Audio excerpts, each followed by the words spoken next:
The Wrong Turn, Part 1. The night was silent, except for the hum of an old SUV speeding down a lonely mountain road. 6 college friends, Chris, Jesse, Carly, Scott, Evan, and Francine, were on their way to a music festival in West Virginia. Laughter and music filled the air as they raced against time, unaware that the forest around them hid something far darker than the shadows of trees.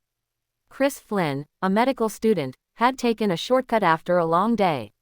A map on his dashboard showed a thin road cutting through the woods, a supposed, quicker, way to reach Raleigh.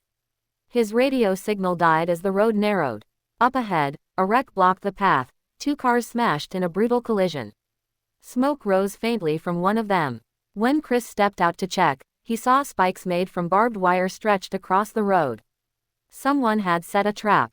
Not far behind, the group of friends had also taken the same route after getting lost. Their SUV broke down deep in the forest after the tires blew out on something sharp, the same barbed wire.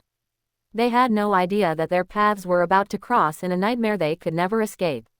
Chris met the stranded group while walking to find help.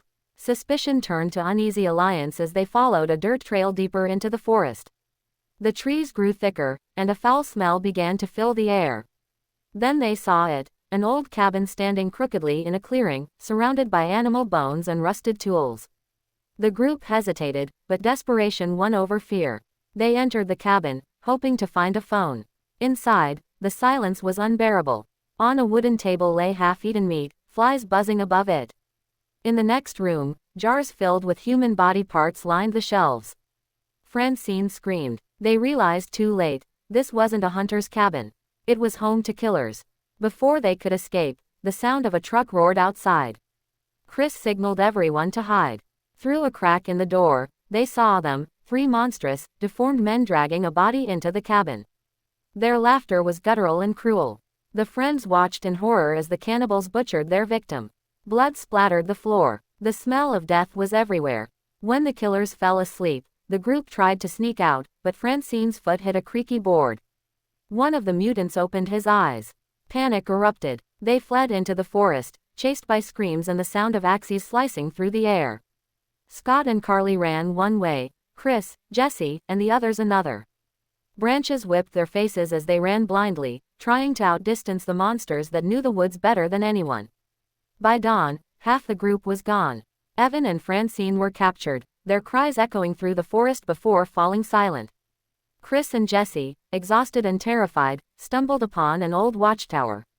They climbed inside, barricading the door. For a moment, it felt safe. But when night came again, the killers surrounded the tower and set it on fire. Smoke filled the air, forcing them to jump through a window and crash into the trees below. Badly injured, they hid in a stream and waited until morning. The killers never stopped searching. Their truck prowled the dirt paths, hunting. Jesse clung to Chris, whispering, "They'll never stop." But Chris refused to give up. Using the map from his car, he found an old mining trail that led to the highway. Every step was pain and fear, but survival burned brighter than terror. In the end, Chris managed to lure the killers into a trap near the mine entrance. A desperate fight broke out. Flames, gunshots, and the roar of an explosion shattered the quiet forest.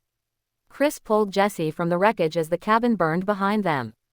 Smoke curled into the dark sky like a warning to anyone who dared enter those woods again. As they reached the main road, bleeding and shaking, a police patrol stopped to help. Chris turned one last time toward the forest. For a moment, he thought he saw movement, a shadow limping through the smoke.